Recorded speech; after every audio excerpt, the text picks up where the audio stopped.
Hello everyone, welcome you all to mission competition. Students, जैसा कि आपने थंबनेल देखा, थंबनेल में लिखा है फटाफट 40 क्वेश्चन हम डील करेंगे। तो बिल्कुल इस सेट में 40 क्वेश्चन होने वाला है और हर रोज़ हमारा 40 क्वेश्चन का सेट आएगा जो आपको हर रोज़ मिला करेगा आपके एग्ज़ाम के ख़त्म होने तक, यानी बीपीएससी तक हमारा ये कंटिन्यूसली सेट हर रोज़ चलेगा। तो ये सेट का अगर आपको पीडीएफ चाहिए तो आप हमें नीचे दिए गए लिंक पे टेलीग्राम पे हमसे जुड़ सकते हैं, वहाँ आपको इस सेट का पीडीएफ मिल जाएगा। बिना देरी किए चलिए आज का हम वीडियो स्टार्ट करते हैं। हमारा फर्स्ट क्वेश्चन है, ऋग्वेद काल में जनता निम्न में से मुख्यतः किसमें विश्वास करती थी? हमारा करेक्ट आंसर है ऑप्शन नंबर डी। तो ऋग्वेद काल में जनता मुख्यतः बलि एवं कर्मकांड में विश्वास करती थी।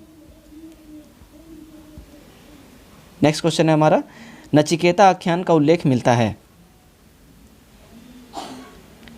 करेक्ट आंसर है हमारा ऑप्शन नंबर सी। तो नचिकेता आख्यान का जो उल्लेख मिलता है वो कहाँ मिलता है? कठोपनिषद में नचिकेता आख्यान का उल्लेख मिलता है। नेक्स्ट क्वेश्चन हम देखते हैं। नेक्स्ट क्वेश्चन हमारा क्वेश्चन नंबर 3। उस जनजाति का नाम बतलाइए जो ऋग्वैदिक आर्यों के पंचजन से संबंधित नहीं है। करेक्ट आंसर है हमारा किकिट। तो किकिट जो है वो जनजाति है जो कि आर्यों के पंचजन से संबंधित नहीं है, बाकी ये सारे उनसे संबंधित है। ठीक है, ये हमेशा ध्यान रखेंगे आप लोग। नेक्स्ट क्वेश्चन देखते हैं हम। नेक्स्ट क्वेश्चन हमारा क्वेश्चन नंबर 4। निम्नलिखित में से किसने आर्यों के आदि देश के बारे में लिखा था? करेक्ट आंसर है हमारा बाल गंगाधर तिलक। तो बाल गंगाधर तिलक ने आर्यों के आदि देश के बारे में इन्होंने लिखा था। ठीक, चलिए नेक्स्ट क्वेश्चन हम देख लें। नेक्स्ट क्वेश्चन हमारा क्वेश्चन नंबर 5।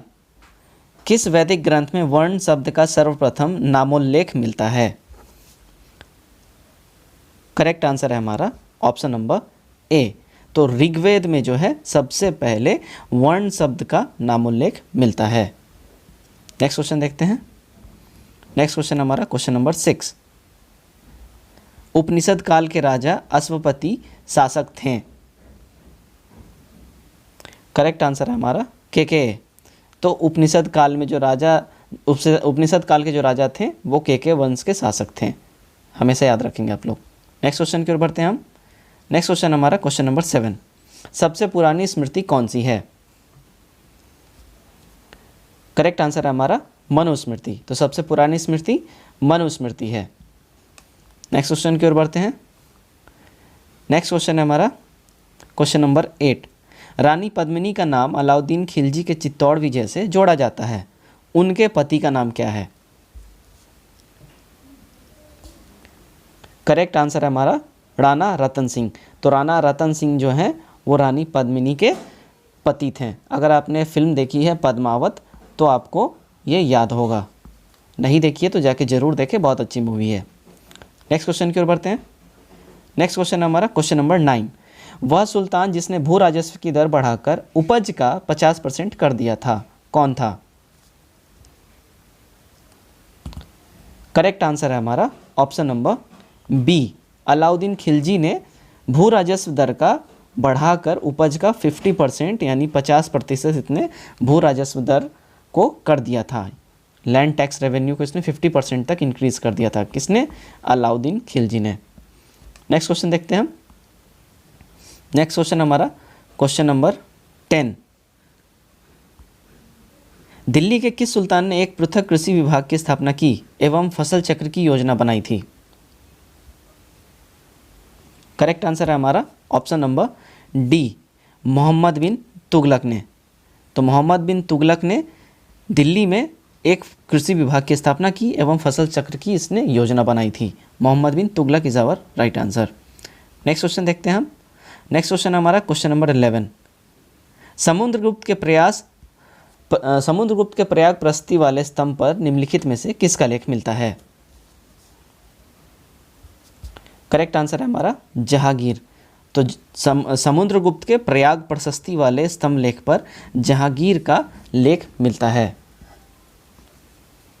नेक्स्ट क्वेश्चन देख लें हम। नेक्स्ट क्वेश्चन हमारा क्वेश्चन नंबर 12। सल्तनत काल में सेना विभाग का अध्यक्ष जिसके पास सैनिकों की भर्ती, रसद पूर्ति, अस्त्र शस्त्र पूर्ति तथा सेना के संचालन की जिम्मेदारी थी, क्या कहलाता था? करेक्ट आंसर है हमारा ऑप्शन नंबर ए, अरीजे मुमालिक, ये जो अरीजे मुमालिक एक पोस्ट था सल्तनत काल में, जिसके पास सेना विभाग के अध्यक्ष जिसको बोला जाता था, इसके पास सैनिकों की भर्ती, उनको रसद पहुंचाना यानी राशन पहुंचाना, अस्त्र की भी पूर्ति, ये सारा का सारा जो काम था ये अरीजे मुमालिक का हुआ करता था। नेक्स्ट क्वेश्चन की ओर बढ़ते हैं। नेक्स्ट क्वेश्चन हमारा क्वेश्चन नंबर 13। 1857 के विद्रोह के बाद ब्रिटिश सरकार ने सिपाहियों का चयन किन प्रांतों से किया? करेक्ट आंसर है हमारा ऑप्शन नंबर सी। तो 1857 के विद्रोह के बाद ब्रिटिश सरकार ने सिपाहियों का चयन जो किया था वो गोरख, सिख तथा पंजाब उत्तरी प्रांत से इन्होंने किया था, क्योंकि इनका जो है ना मध्य प्रांत पे इनका सैनिकों से इनका भरोसा उठ गया था, तो इन्होंने गोरख, सिख और पंजाब के उत्तरी प्रांतों से इन्होंने भर्ती चालू की 1857 के विद्रोह के बाद। ठीक है, चलिए नेक्स्ट क्वेश्चन की ओर बढ़ते हैं। नेक्स्ट क्वेश्चन हमारा क्वेश्चन नंबर 14। 1857 के स्वतंत्रता संग्राम से संबंधित पहली घटना कौन सी थी? करेक्ट आंसर है हमारा ऑप्शन नंबर सी, सैनिकों का दिल्ली के लाल किले पर पहुंचना। तो 1857 के क्रांति के बाद सैनिकों का दिल्ली के लाल किला पर पहुंचना सबसे पहली घटना हुई थी। इन्होंने मेरठ में हमले के बाद फिर इन्होंने सीधा ये लोग सारे के सारे झुंड बना के दिल्ली की ओर ये लोग लाल किले की ओर कूच ये लोग कर दिए थे। ठीक, नेक्स्ट क्वेश्चन की ओर बढ़ते हैं हम। नेक्स्ट क्वेश्चन है हमारा क्वेश्चन नंबर 15।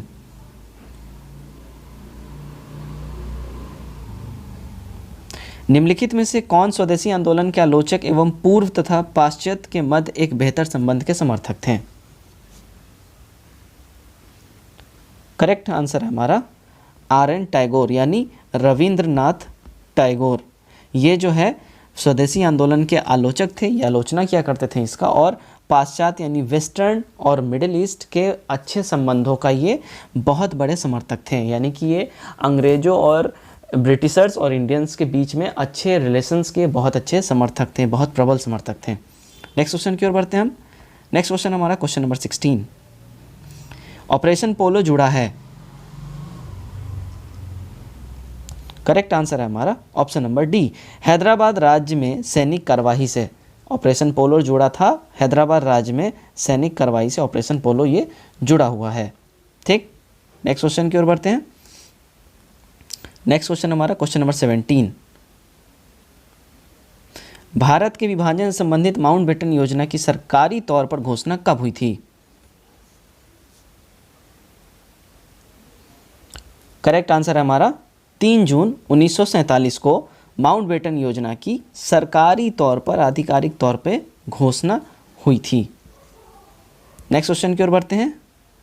18 हमारा नेक्स्ट क्वेश्चन है, निम्नलिखित में से किस एक ने भारत के लिए संविधान सभा के गठन का विचार दिया? करेक्ट आंसर है हमारा option number C, cabinet mission ने सबसे पहले संविधान सभा के गठन का विचार दिया था। इससे पहले साइमन कमीशन आया था, बट उसने ये सब विचार नहीं दिए, तो इस सारे ऑप्शंस में से हमारा ऑप्शन नंबर सी करेक्ट है। नेक्स्ट क्वेश्चन की ओर बढ़ते हैं हम। नेक्स्ट क्वेश्चन है हमारा क्वेश्चन नंबर 19।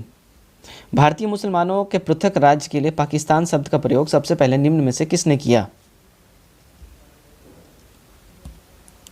करेक्ट आंसर है हमारा ऑप्शन नंबर डी, चौधरी रहमत अली तथा उनके मित्रों ने सबसे पहले भारतीय मुसलमानों में पृथक राज्य के लिए पाकिस्तान शब्द का सबसे पहले इन्होंने ही प्रयोग किया था, चौधरी रहमत अली ने। पाकिस्तान का मतलब होता है पाक सरजमी, यानी हमारे भाषा में बोले तो शुद्ध, स्वच्छ, पवित्र सरजमी, पवित्र धरती।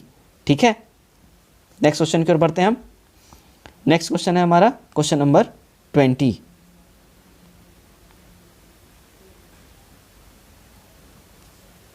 ओके, समताप मंडल को जेट विमानों की उड़ान के लिए आदर्श माना जाता है, क्योंकि?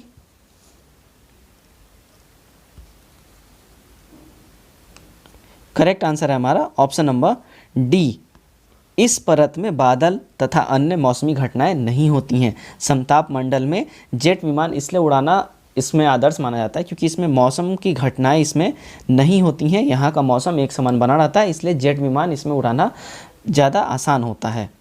नेक्स्ट क्वेश्चन की ओर बढ़ते हैं। हमारा नेक्स्ट क्वेश्चन है क्वेश्चन नंबर 21। भारत के निम्नलिखित में से कौन सी जनजाति प्रोटो ऑस्ट्रेलियाइड प्रजाति से संबंधित है? करेक्ट आंसर है हमारा ऑप्शन नंबर सी, संथाल। तो संथाल जाति जो है वो प्रोटो ऑस्ट्रेलियाइड जनजाति से संबंधित है भारत में। नेक्स्ट क्वेश्चन की ओर बढ़ते हैं हम। नेक्स्ट क्वेश्चन हमारा क्वेश्चन नंबर 22। रूपांतरित चट्टानों की उत्पत्ति किन चट्टानों से होती है? करेक्ट आंसर है हमारा ऑप्शन नंबर सी, रूपांतरित चट्टानों की उत्पत्ति जो है वो अग्नेय तथा तलछटी चट्टानों से होती है। नेक्स्ट क्वेश्चन की ओर हम बढ़ते हैं। Question number 23। भारत का पहला सार्वजनिक क्षेत्र का उर्वरक कारखाना कहाँ स्थापित किया गया था? करेक्ट आंसर है हमारा ऑप्शन नंबर डी, सिंदरी। तो भारत का पहला सार्वजनिक क्षेत्र का उर्वरक कारखाना, ये वर्ड याद रखें, उर्वरक कारखाना जो है सिंदरी में स्थापित किया गया था, भारत का सबसे पहला कोई कारखाना। नेक्स्ट क्वेश्चन की ओर बढ़ते हैं। Question number 24। कहाँ पर भागीरथी और अलकनंदा नदी के मिलने से गंगा बनती है? करेक्ट आंसर है हमारा देवप्रयाग। तो देवप्रयाग में भागीरथी और अलकनंदा ये दो नदियां आके देवप्रयाग में यहाँ पे मीटिंग पॉइंट पे जो मिलती हैं, इसको हम लोग बोलते हैं देवप्रयाग। ये जहाँ पे आके मिलती हैं इस पॉइंट को हम बोलते हैं देवप्रयाग। ठीक है, नेक्स्ट क्वेश्चन की ओर बढ़ते हैं हम। नेक्स्ट क्वेश्चन हमारा क्वेश्चन नंबर 25। प्रथम भारतीय नारी जो एवरेस्ट शिखर पर चढ़ने में सफल हुई थी? करेक्ट आंसर है हमारा option number A, Bachendri Pal. तो बछेंद्री पाल प्रथम भारतीय महिला हैं जो माउंट एवरेस्ट पे शिखर पे चोटी पे चढ़ने में सफल हुई थी। नेक्स्ट क्वेश्चन की ओर बढ़ते हैं। Question number 26। निम्नलिखित में से कौन एक सही सुमेलित नहीं है? करेक्ट आंसर है हमारा ऑप्शन नंबर डी, सेला उत्तराखंड। बाकी सारे के सारे सही हैं। चांगला जम्मू कश्मीर में है, रोहतांग हिमाचल प्रदेश में है, बामडीला अरुणाचल प्रदेश में है, सेला यहाँ पे करेक्ट रॉन्ग है हमारा, तो यहाँ पे ये ऑप्शन हमारे लिए सही है। नेक्स्ट क्वेश्चन की ओर बढ़ते हैं हम। नेक्स्ट क्वेश्चन हमारा क्वेश्चन नंबर 27।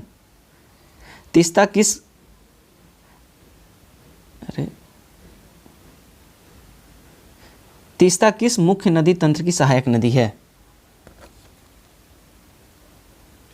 करेक्ट आंसर है हमारा ऑप्शन नंबर बी, ब्रह्मपुत्र। तो तीस्ता जो है ब्रह्मपुत्र नदी की जो है मुख्य सहायक नदी है, ये जाके ब्रह्मपुत्र नदी में ये मिल जाती है, ये हमेशा ध्यान रखेंगे आप लोग। तो ये ब्रह्मपुत्र नदी की तीस्ता जो है मुख्य सहायक नदी है। नेक्स्ट क्वेश्चन की ओर बढ़ते हैं हम। Question number 28। चिल्का झील कहाँ स्थित है? वह है, करेक्ट आंसर है हमारा ऑप्शन नंबर डी, उत्तरी सरकार तट। उत्तरी सरकार तट पर चिल्का झील स्थित है। नेक्स्ट क्वेश्चन हम देखते हैं। नेक्स्ट क्वेश्चन हमारा क्वेश्चन नंबर 29। राउरकेला स्थित इस्पात संयंत्र निम्नलिखित में से किस बांध से पानी लेता है? करेक्ट आंसर है हमारा ऑप्शन नंबर ए, हीराकुंड बांध। तो राउरकेला में जो इस्पात संयंत्र स्थित है वो हीराकुंड बांध से उसको पानी दिया जाता है उसके प्रोडक्शन के लिए।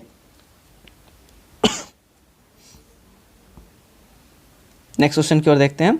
निम्नलिखित में से कौन सा सार्वजनिक व्यय पर संसदीय नियंत्रण का अंग नहीं है? करेक्ट आंसर है हमारा ऑप्शन नंबर बी, भारत का नियंत्रक एवं महालेखा परीक्षक। तो भारत का जो नियंत्रक एवं महालेखक परीक्षक है ये सार्वजनिक व्यय पर संसदीय नियंत्रण का ये अंग नहीं है। ठीक, चलिए नेक्स्ट क्वेश्चन हमारा क्वेश्चन नंबर 31। यदि वार्षिक संघीय बजट लोकसभा द्वारा पारित नहीं होता है तो?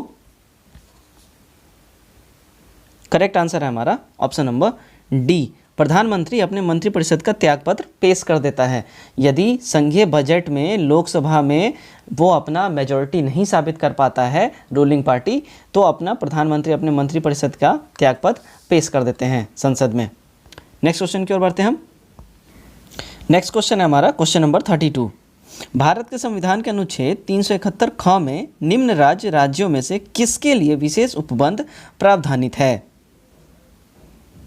करेक्ट आंसर है हमारा ऑप्शन नंबर बी, असम राज्य के लिए अनुच्छेद 371 ख के तहत विशेष राज्य के लिए उपबंध प्रावधानित है। नेक्स्ट क्वेश्चन देखते हैं हम। नेक्स्ट क्वेश्चन हमारा क्वेश्चन नंबर 33। निम्नलिखित में से कौन सा लक्षण भारतीय परिसंघ और अमेरिका परिसंघ से समान रूप से पाया जाता है? करेक्ट आंसर है हमारा ऑप्शन नंबर डी, संविधान के निर्वाचन के लिए परिसंघ उच्च न्यायालय। तो अमेरिका और भारतीय परिसंघ में जो एक चीज़ कॉमन पाया जाता है वो संविधान के निर्वाचन के लिए परिसंघ में उच्च न्यायालय। ठीक, चलिए नेक्स्ट क्वेश्चन की ओर बढ़ते हैं हम। नेक्स्ट क्वेश्चन हमारा क्वेश्चन नंबर 34। राज्य विधानसभा में कोई भी धन विधेयक पूरी स्थापित नहीं किया जा सकता बगैर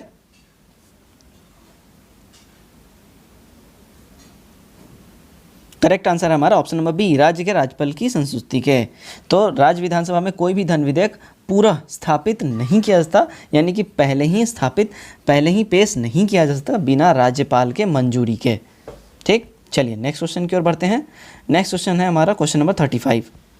भारतीय संविधान का कौन सा अनुच्छेद राष्ट्रपति के पद के लिए पुनः निर्वाचन की योग्यता निर्धारित करता है? करेक्ट आंसर है हमारा ऑप्शन नंबर डी, अनुच्छेद 57 के तहत भारतीय संविधान में यह प्रावधान दिया गया है कि राष्ट्रपति के पद के लिए पुनर्निर्वाचन योग्यताएं निर्धारित की जा सके। ठीक, चलिए नेक्स्ट क्वेश्चन की ओर बढ़ते हैं हम।